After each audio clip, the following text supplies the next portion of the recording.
Paramashivoham. Om Nithyananda Paramashivoham. Om Nithyananda Paramashivoham. Om Nithyananda Paramashivoham. Om Nithyananda Paramashivoham. Om Nithyananda Paramashivoham. Om Nithyananda Paramashivoham. Om Nithyananda Paramashivoham.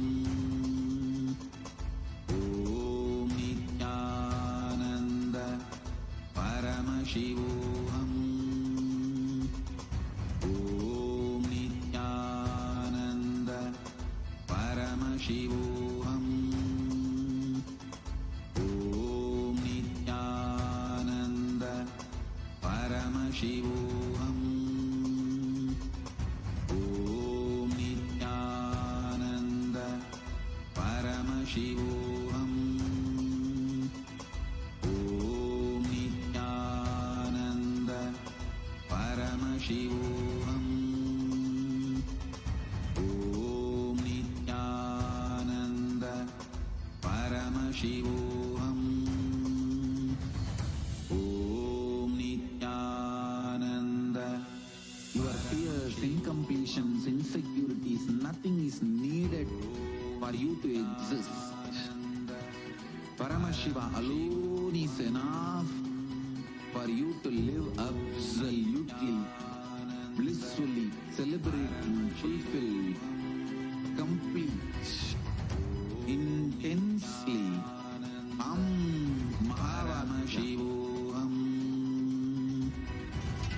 Om Nithyananda Paramashivoham. Welcome you all with my love and respects.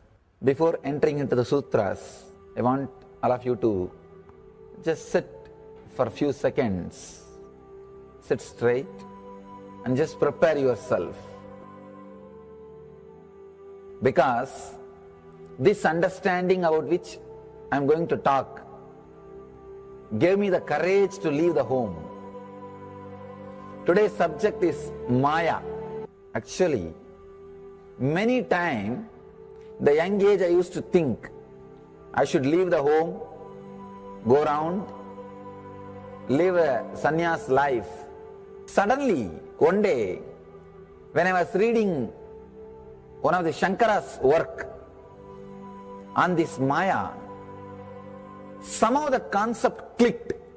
The word Maya cannot be translated into English. Thinking the lesser reality as the higher reality is what we call Maya. What you are seeing, you can't say this is illusion. No, this is not ultimate. Your understanding this is ultimate is illusion. The moment the click happened, I was ready not only to leave the house, decided to live like a Shankara. In the Vedic tradition, anybody wants to become enlightened has to leave their home. They have to become homeless. It is a basic condition for enlightenment. You can't be in your hometown. You have to start wandering, studying, because to enter into the ultimate truth, you need to have the courage to go behind wherever it leads. There is a beautiful sutra in Brahma Sutra, the first sutra of Brahma Sutra. It says, Atatu Brahma Jignasa, let us inquire into the reality. It says, only a courageous person who is ready to go behind wherever truth leads can enter into this science. In those days, we had a beautiful system. When somebody becomes enlightened, he will go around and sit with all other scholars, pandits, learned people, and he will open up his understanding.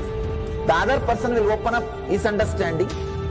Whoever can take the other person to the deeper level of understanding will follow him. That's all. That is why exploring the truth into the deeper and deeper level has been made as a compulsory basic value for anybody who wants to explore the reality, explore into the truth. What we need to understand from this story, courage to go behind the truth, wherever it leads. Even they are ready to gamble with their life, but they are ready for truth.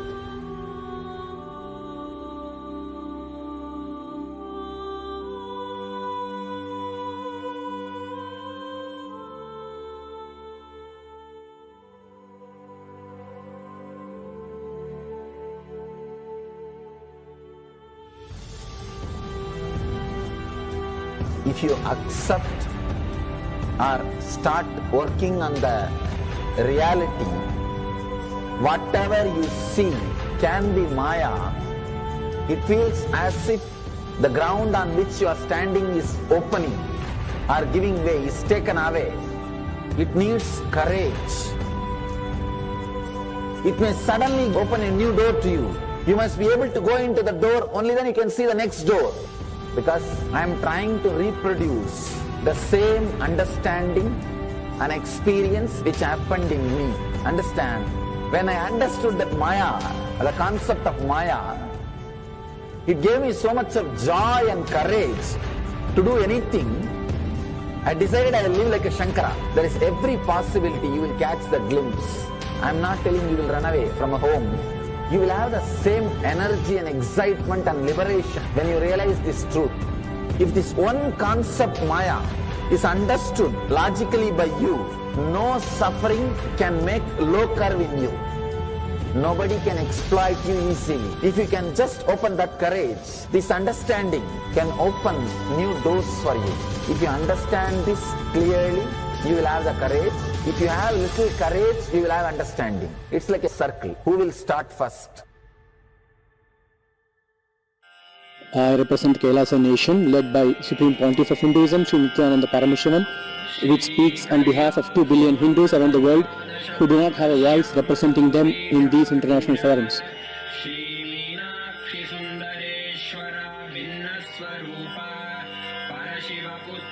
Alright, I'll start from my side first. I'll give the understanding. Let you add courage to it. Let's enter into the sutra. Illusions deceive, colors circumscribe, even divisibles are indivisible. Look becomes Shiva.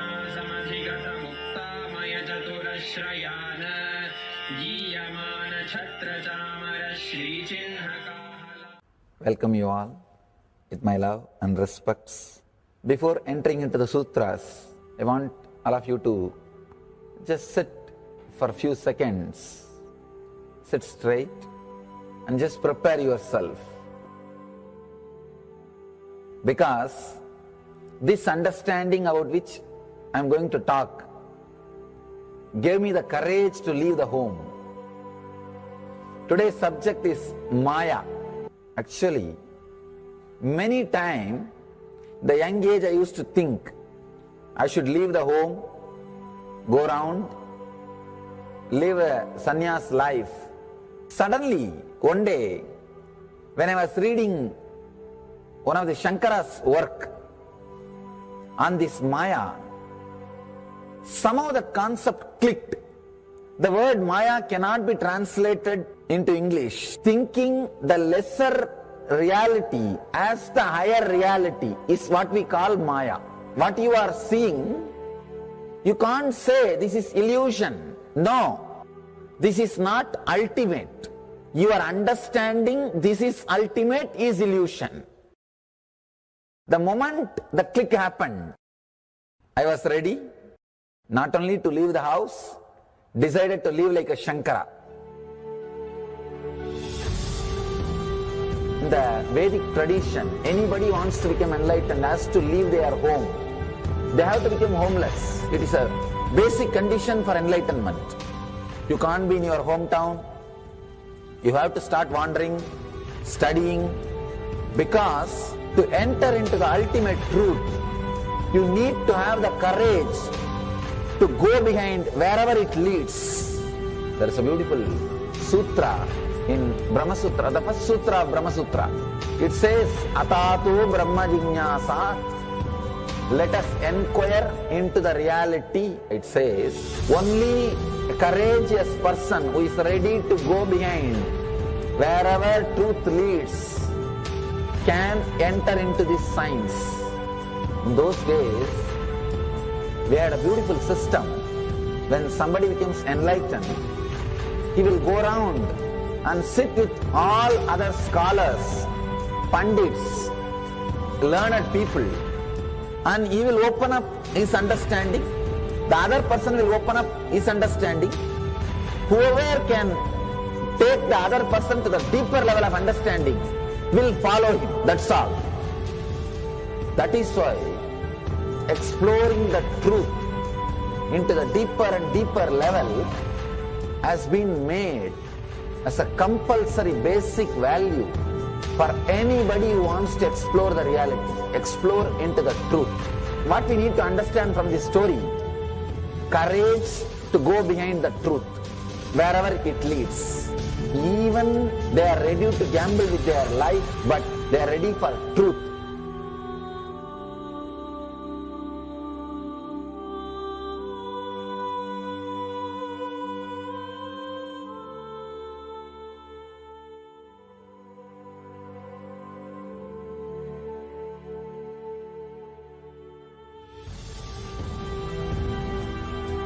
If you accept or start working on the reality, whatever you see can be Maya. It feels as if the ground on which you are standing is opening or giving way, is taken away. It needs courage. It may suddenly open a new door to you. You must be able to go into the door, only then you can see the next door. Because I am trying to reproduce the same understanding and experience which happened in me. Understand? When I understood that Maya, the concept of Maya, it gave me so much of joy and courage to do anything. I decided I will live like a Shankara. There is every possibility you will catch the glimpse. I am not telling you will run away from a home. You will have the same energy and excitement and liberation when you realize this truth. If this one concept Maya is understood logically by you, no suffering can make low curve in you. Nobody can exploit you easily. If you can just open that courage, this understanding can open new doors for you. If you understand this clearly, you will have the courage. If you have little courage, you will have understanding. It's like a circle. Who will start first? I represent KAILASA nation led by Supreme Pontiff of Hinduism, Sri Nithyananda Paramashivoham, which speaks on behalf of 2 billion Hindus around the world who do not have a voice representing them in these international forums.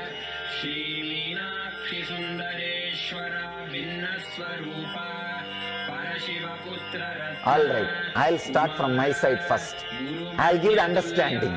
Let you add courage to it. Let's enter into the sutra. Illusions deceive, colors circumscribe, even divisibles are indivisible. Look becomes Shiva.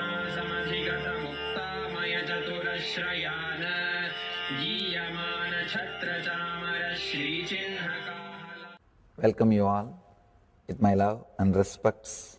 Before entering into the sutras, I want all of you to just sit for a few seconds. Sit straight and just prepare yourself. Because this understanding about which I am going to talk gave me the courage to leave the home. Today's subject is Maya. Actually, many times, the young age I used to think I should leave the home, go around, live a sannyas life. Suddenly, one day, when I was reading one of the Shankara's work on this Maya, somehow the concept clicked. The word Maya cannot be translated into English. Thinking the lesser reality as the higher reality is what we call Maya. What you are seeing, you can't say this is illusion. No, this is not ultimate. Your understanding this is ultimate is illusion. The moment the click happened, I was ready not only to leave the house, decided to live like a Shankara. In the Vedic tradition, anybody wants to become enlightened has to leave their home. They have to become homeless. It is a basic condition for enlightenment. You can't be in your hometown. You have to start wandering, studying, because to enter into the ultimate truth, you need to have the courage to go behind wherever it leads. There is a beautiful sutra in Brahma Sutra, the first sutra of Brahma Sutra. It says, Atato Brahma Jinyasa. Let us inquire into the reality. It says, only a courageous person who is ready to go behind wherever truth leads can enter into this science. In those days, we had a beautiful system. When somebody becomes enlightened, he will go around and sit with all other scholars, pandits, learned people, and he will open up his understanding. The other person will open up his understanding. Whoever can take the other person to the deeper level of understanding will follow him. That's all. That is why exploring the truth into the deeper and deeper level has been made as a compulsory basic value for anybody who wants to explore the reality, explore into the truth. What we need to understand from this story, courage to go behind the truth, wherever it leads. Even they are ready to gamble with their life, but they are ready for truth.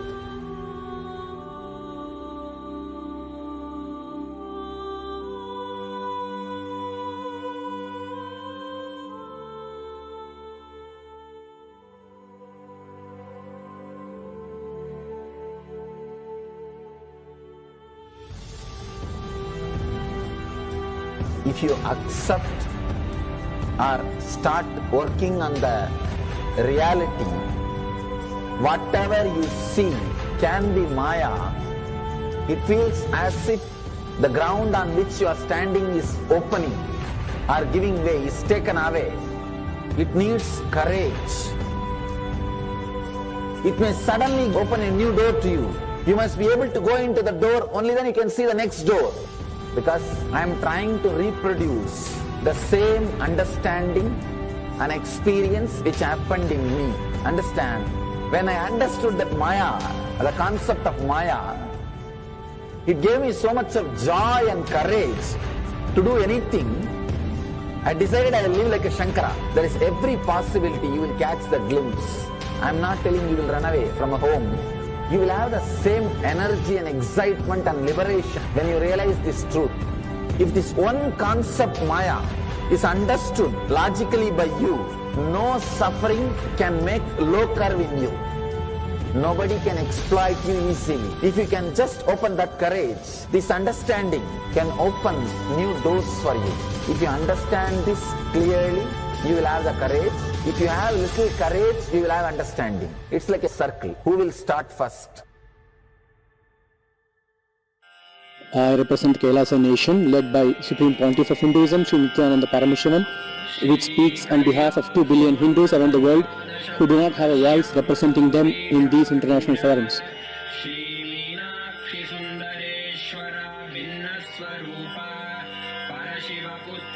Alright, I'll start from my side first. I'll give the understanding.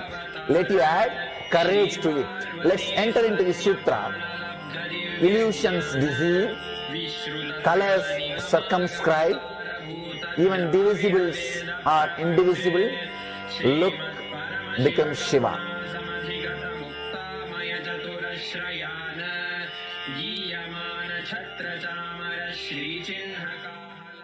welcome you all with my love and respects.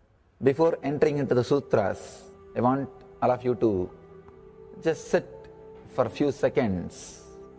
Sit straight and just prepare yourself. Because this understanding about which I am going to talk gave me the courage to leave the home. Today's subject is Maya. Actually, many times, the young age I used to think I should leave the home, go around, live a sannyas life. Suddenly, one day, when I was reading one of the Shankara's work on this Maya, somehow the concept clicked. The word Maya cannot be translated into English. Thinking the lesser reality as the higher reality is what we call Maya.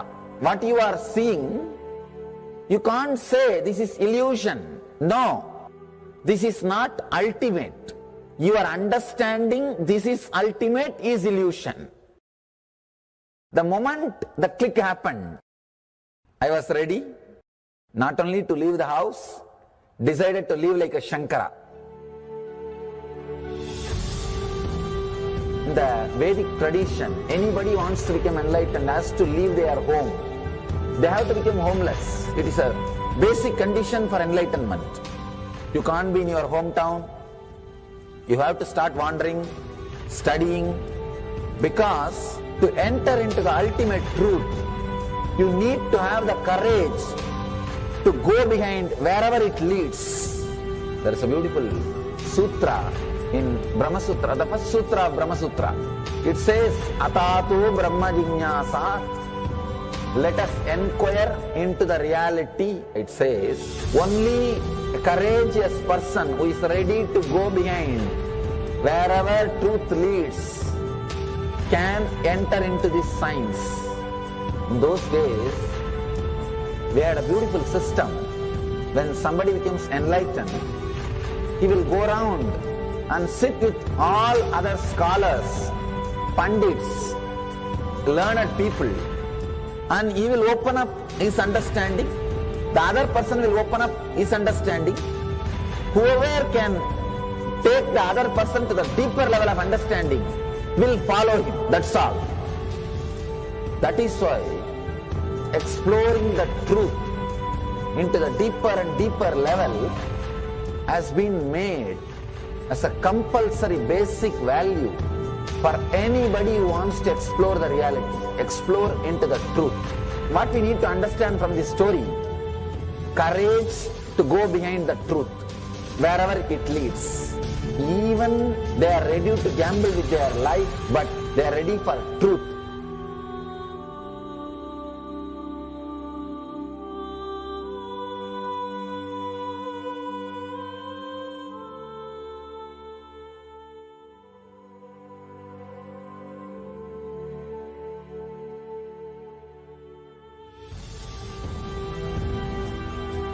If you accept or start working on the reality, whatever you see can be Maya.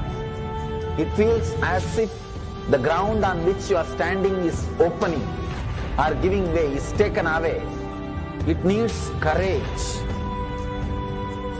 It may suddenly open a new door to you. You must be able to go into the door, only then you can see the next door. Because I am trying to reproduce the same understanding and experience which happened in me. Understand? When I understood that Maya, the concept of Maya, it gave me so much of joy and courage to do anything. I decided I will live like a Shankara. There is every possibility you will catch the glimpse. I am not telling you will run away from a home. You will have the same energy and excitement and liberation when you realize this truth. If this one concept Maya is understood logically by you, no suffering can make low curve in you. Nobody can exploit you easily. If you can just open that courage, this understanding can open new doors for you. If you understand this clearly, you will have the courage. If you have little courage, you will have understanding. It's like a circle. Who will start first? I represent KAILASA nation led by Supreme Pontiff of Hinduism, Sri Nithyananda Paramashivam, which speaks on behalf of 2 billion Hindus around the world who do not have a voice representing them in these international forums.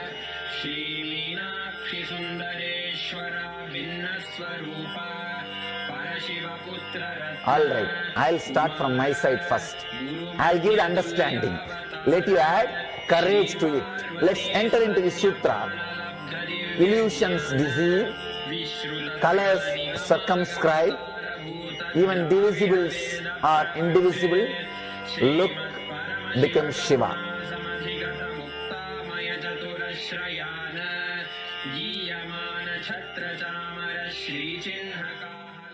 Welcome you all with my love and respects. Before entering into the sutras, I want all of you to just sit for a few seconds. Sit straight and just prepare yourself. Because this understanding about which I am going to talk gave me the courage to leave the home. Today's subject is Maya. Actually, many times, the young age I used to think I should leave the home, go around, live a sannyas life. Suddenly, one day, when I was reading one of the Shankara's work on this Maya, somehow the concept clicked. The word Maya cannot be translated into English. Thinking the lesser reality as the higher reality is what we call Maya. What you are seeing, you can't say this is illusion. No, this is not ultimate. Your understanding this is ultimate is illusion. The moment the click happened, I was ready not only to leave the house, decided to live like a Shankara. In the Vedic tradition, anybody wants to become enlightened has to leave their home. They have to become homeless. It is a basic condition for enlightenment. You can't be in your hometown. You have to start wandering, studying, because to enter into the ultimate truth, you need to have the courage to go behind wherever it leads. There is a beautiful sutra in Brahma Sutra, the first sutra of Brahma Sutra. It says, Atatu Brahma Jignasa. Let us inquire into the reality. It says, only a courageous person who is ready to go behind wherever truth leads can enter into this science. In those days, we had a beautiful system. When somebody becomes enlightened, he will go around and sit with all other scholars, pandits, learned people, and he will open up his understanding. The other person will open up his understanding.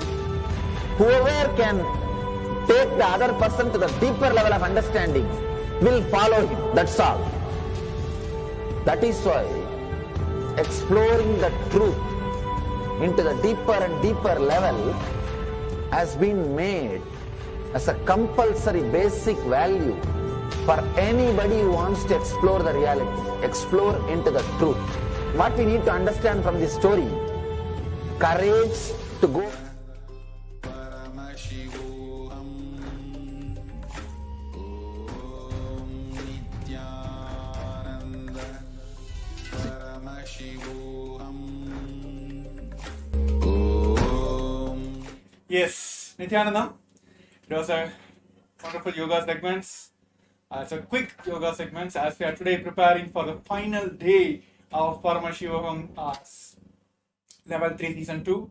Today we are all going to receive Swamiji in his very own form. Bhagavan Sri Nithyananda Paramashivam, the very own avatar, the incarnation of Paramashiva, landed on this planet Earth to give the glimpse of Mahā KAILΑSA to us. So yes, throughout this program, Bhagavan has taken into all, have given the experience of all the lokas. So today, all of us are going to receive and experience the Mahā KAILASA, where he resides as a formless form of eternal happening of this life, where he is perfectly is alive there. So yes, today we are all going to receive from the supreme point of Hinduism the darshan of Bhagavan Sri Nithyananda Paramashivam, and also experience the Mahā KAILASA. I think the viewers and all of us are wanting to experience this Mahā KAILASA. So here is the place where he becomes the formless and gives the experience of that formlessness to all of us. So still a few participants, the cameras are turned off. Request all the participants to get ready.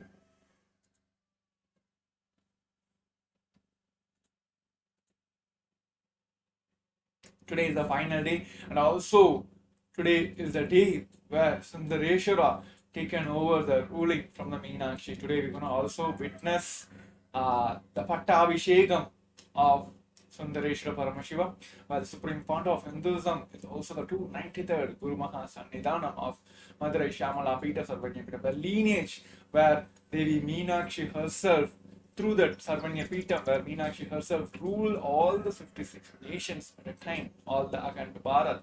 So today we are all going to witness, it is like kind of power packed, multiple darshans, multiple experience we are all going to witness today. So for the preparation, we're going to have a short video clip where Bhagavan himself is speaking about how the Mahā KAILASA exists, how you can experience this Mahā KAILASA. So now I request all of you to get ready. We're going to have a short video now, which Bhagavan himself explains the state, space, and powers of Mahā KAILASA. Yes.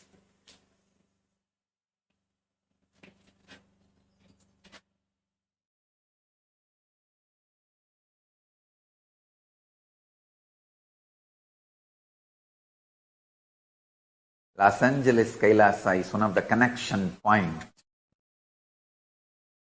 with Mahā KAILASA and Bhuloka and all other lokas, spaces.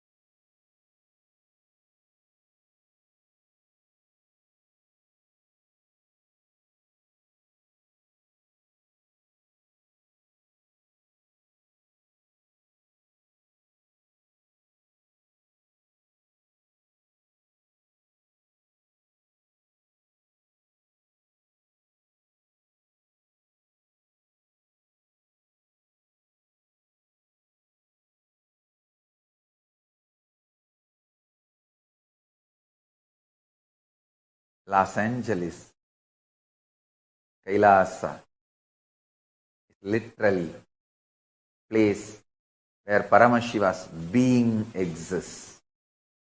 He is not only in the form of energy, superconsciousness, state, space, powers, he is in the very form of that being. Accepting, receiving our worship, prayers, and responding with the grace and compassion and love and blessing. Swamiji, what's the daily lifestyle of Paramashiva? Like, do you brush teeth with Haritaki and do yoga like everyone? Do what I am saying. What I do, you can't do. So, Paramashiva is above all this. You just do what I am saying. You can never do what I am doing. You will never be even able to know what I am doing or my lifestyle. My lifestyle is beyond your imagination and love and blessing. Swamiji, what's the daily lifestyle of Paramashiva? Like, do you brush teeth with Haritaki and do yoga like everyone? Do what I am saying. What I do, you can't do. So, Paramashiva is above all this. You just do what I am saying. You can never do what I am doing. You will never be even able to know what I am doing or my lifestyle. My lifestyle is beyond your imagination or understanding. How to enrich husband and kids who are not open to see how awesome Swamiji is, and how they should not miss the opportunity to connect with him in this lifetime. Understand? You just need more intense tyaga. If your family, friends, whom you really love, who you really want that they should connect with Paramashiva, myself, and the lifestyle I am manifesting. But if they are not getting connected, the message I am sending for you is you just need little more tyaga. Your tyaga, sacrifice, need to become more intense. Bring more tyaga towards Paramashiva. Learn to sacrifice. Do tyaga more and more for Paramashiva. Your tyaga will inspire them. Make them understand the higher existence. With your tyaga, I will manifest my powers. That will inspire them. Make them understand the higher way of existing.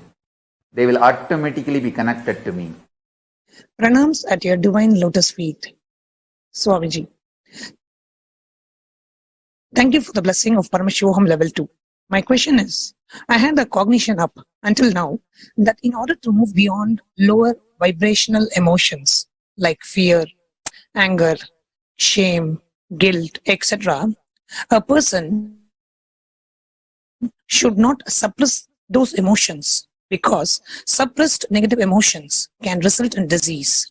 Instead, to move beyond those negative emotions, a person has to move through them. When you say to do tyaga on emotions like fear, for example, how can I be sure I am doing tyaga and not just suppressing the emotion?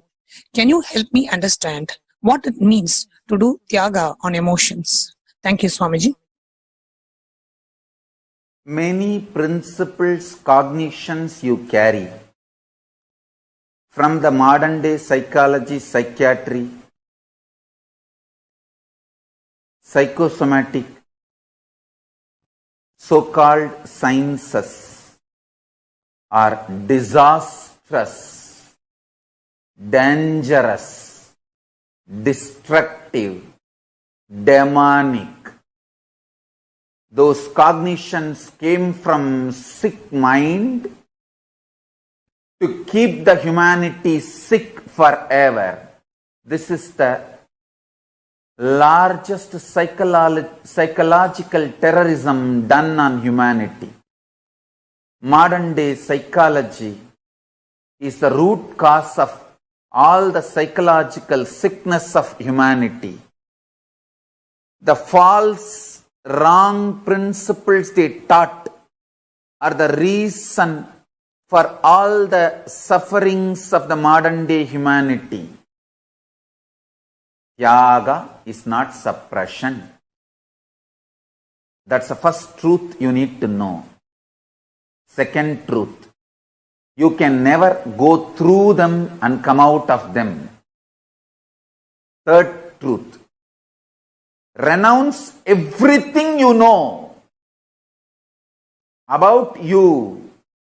From the modern psychology, it is sickening. You are consciousness. Learn from me, the creator of you.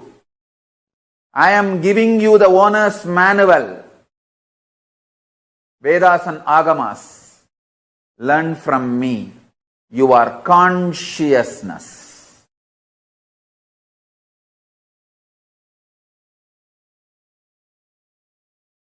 And Tyaga is the way to kindle, explode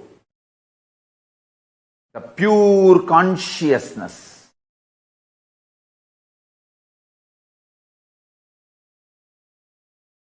Sacrifice even the idea.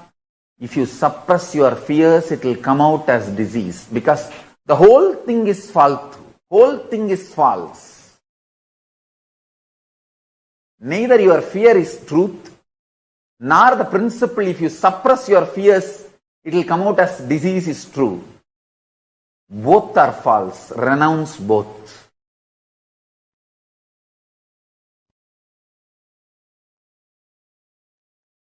Modern day psychology is the greatest psychological terrorism done on human beings. Modern day psychological principles are the reason for all the psychological disease and sufferings of humanity. Learn about you, your body, your mind, everything from me, the Creator. I have given you the owner's manual in Vedas and Agamas. Learn only from that source, not from blackmailers. Don't learn about you from blackmailers. Learn about you from Creator, Liberator. I am your Creator and I am your Liberator. Learn from me, Veda Agamas, not from blackmailers and deluders. Psychiatric doctor and patient relationship is equivalent to disciple-disciple relationship. Deluded, trying to guide another one deluded. Blind tries to lead the blind. Both destroy themselves. Swamiji, as you have said, having Guru in one's life is the ultimate luxury. How can we stop taking you for granted? First, stop all disciple-disciple relationship which gives you either perverted or lower understandings about Guru and his actions and his existence. Second, stop allowing people to poison you who claim they know more about Guru than you because they lived around him or they were closer to him or closer to his body, near to the place where he was living, all that. Stop any form of relationship with any abuser, accuser, or who looks at Guru lower than the way you connect with him. Third, Guru-disciple relationship is just between you and him. There cannot be comparison. Comparing others' relationship with him, there cannot be silly emotions like attention need or any comparison, jealousy between you and your Guru's relationship. Do not allow third person to enter between you and your Guru's relationship. Fourth, operate from the reality, truth. What you sacrifice, do tyaga for him. He showers billions and trillions times more on you. Whether you share your time, treasure, talent, emotion, love, anything with Guru, Whatever you sacrifice, He showers billions of times on you. There is no comparison. Oh, he gave only that much and he got that much attention, name and fame, glory. Should I give this much? Stop all comparison. Stop dealing me strategically. Start dealing me with simple integrity. Simple integrity and simple straightforward tyaga. What you can give, that last thing, sacrifice that. Kannappa, whose eyes still I am having. Ilayangudi Maranar, whose food still I am eating. Understand, all these people gave the last push and gave what they can give. Sacrifice. Kannappa's first eye I am not having. Second eye I am having. His first eye is tyaga. Second eye is ultimate tyaga.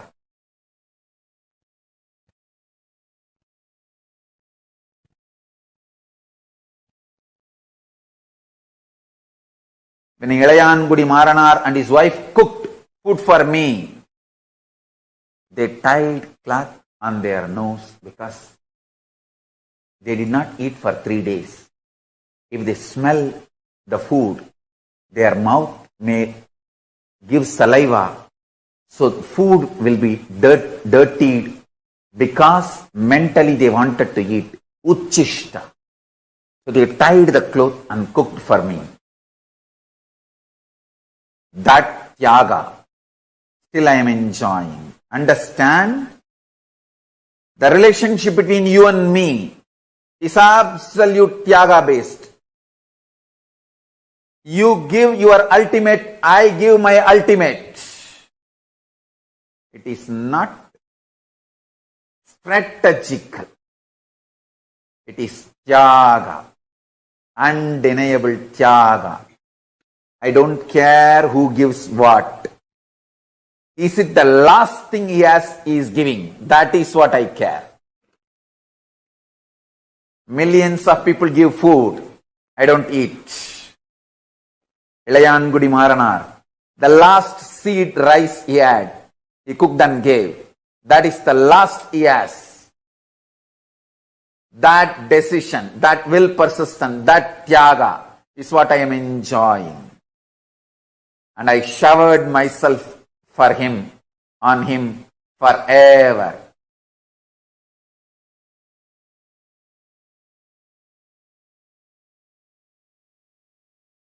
Tyaga is the bridge between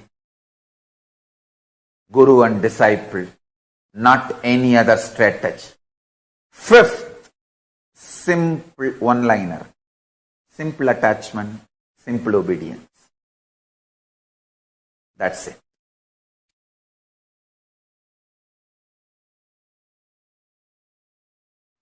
I want all of you to know, listen. Sometimes you will be so sure of you, you will not bother about this external world. You only want Kailasa. I'll tell you, just 2-3 days before, from my Purvashram family, I got a phone call. They sent a message, Swamiji. Actually, my grandmother passed away. I don't know how many of you know if you read my biography, at the age of 2, my grandmother opened her treasury and asked me to pick up what I want. I picked up Rudraksha and threw everything out, tumbled the box by pushing it aside, just picking only the Rudraksha mala. That same grandmother, she passed away. All her jewels are there. So they sent a message, Swamiji, your share will come around some 100 sovereign. 100 sovereign means I think 800 gram gold. Should we get it and send it to you? I laughed. Hey, at the age of 3, I rejected it. And you are asking me, do I want that at the age of 44? At the age of 3, I clearly picked up what I want from that whole box and threw it all the other things. And you want me to have that at the age of 44? From 3, I am very clear what I want. Listen carefully.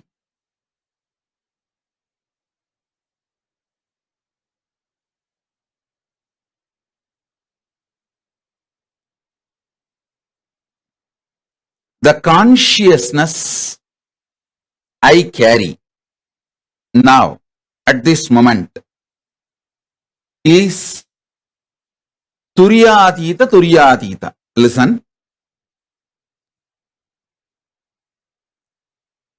Listen carefully. Consciousness I carry is Turyatita Turyatita. The consciousness you all carry varies. Sometimes it goes to deep sleep, sometimes dream state, sometimes waking state, sometimes in the waking state you dream. It goes ups and downs. Listen. The good news is I can connect my breathing with all your breathing and infuse my consciousness into you. The great news is whatever infused permanently stays in you till you digest and make it as part of you. Till you make that as a permanent state. It stays in you. It can't leave you. Once I breathe this Turyatita Turyatita into you, means the enlightened consciousness into you, the seed cannot be killed. It stays inside you till you allow it to sprout and come out. See, in Indian villages, mothers will frighten the kids saying, don't swallow the seed of any fruit like a grape. Any fruit when they give, they will tell, hey, you should not swallow the seed. You should put the seed out, spit it out. If you swallow the seed, the tree will grow inside your stomach and through the nose, ears, all that branches will come out. How many of you heard this?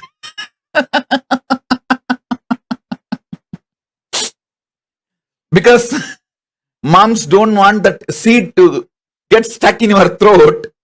They will always tell this. In all Indian villages, they will tell this story. You should not eat that seed.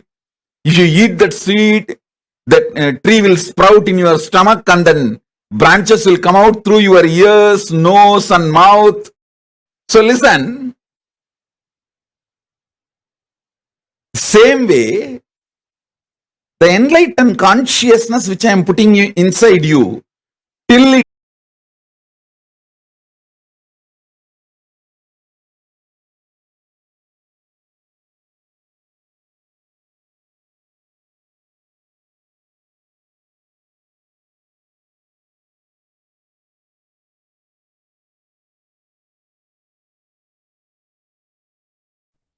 Swamiji so beautifully revealed to all of us about the space of Mahā KAILΑSA.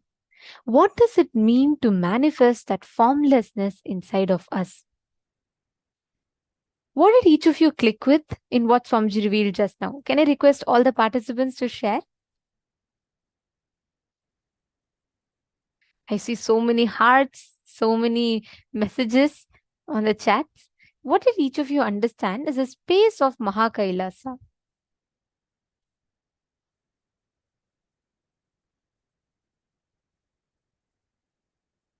Makaman is saying psychology is crap. That's the understanding. That's right. Swamiji said, like Swamiji revealed, the space beyond all our cognizance, understanding what we exist, all of that. Ma Dahanananda has put, decided to live like Shankara. So very beautiful. Courage to go behind the truth wherever it leads. Ma Hongsu has put, Guru-disciple relationship only between you and Guru, no third person.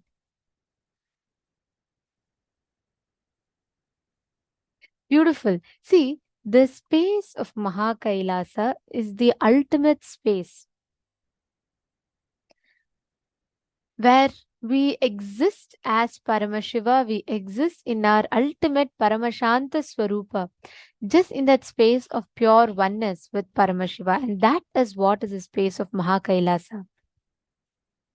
And manifesting that space of Tyaga, the ultimate space of oneness. Are you all able to hear now? I'm seeing some messages saying audio is not good. Can all the participants hear?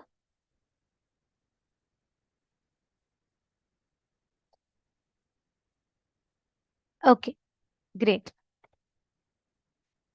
So now, Swamiji had revealed in this for all of us a very, very important truth. The formlessness of Paramashiva is what exists in Mahā KAILASA.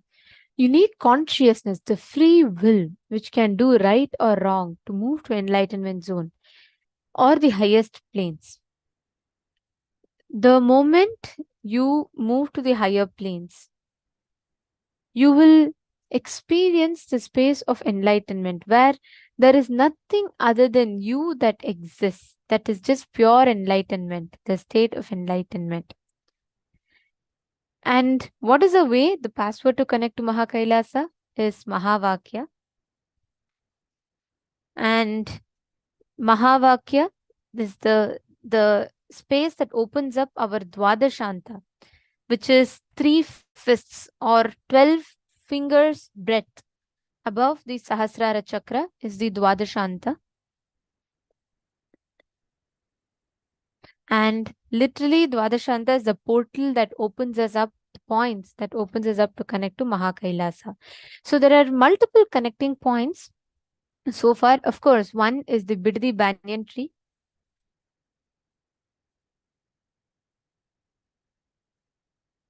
Adi Kailasha Kalpa Vriksha, the Biddi banyan tree is one of the connecting points. The second is the Dwadashanta, which is just like 3 fists above our Sahasrara, like right above your crown center. And third is Mahavakya, which is a password directly which connects. Swamiji tells the moment you chant Mahavakya, your inner space opens up to Mahā KAILASA. And the fourth is KAILASA, Los Angeles. Paramashiva in the very form of Swamiji and gracing in his Nija Avatara, receiving our worship, prayers and responding with all the grace and blessings. So yes, Mahavakya, Dwadashanta, Los Angeles KAILASA, Biddi Kalpavriksha, all of them are a password to connect to Mahā KAILASA and a direct connecting point. Now, each of us are going to be connecting with Paramashiva. Just sit straight. Place your Atmalinga like a password. Mantra means unconsciously, continuously it keeps going inside of you. No. Swamiji tells you, it's like you thinking about brinjal and chanting the mantras. It's not like mantra. It is just a declaration. Like how for you to sign into your Gmail, you use a password. For you to unlock your phone, you use a password. Right? Same way. Just chant the Mahavakya. Intensely chant the Mahavakya. Automatically the portal opens up for you to connect to Mahā KAILASA. Let's start the process. Come on. Nithyananda Paramashivoham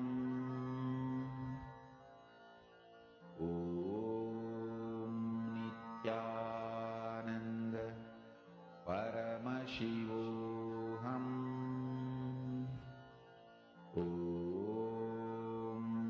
Nithyananda Paramashivoham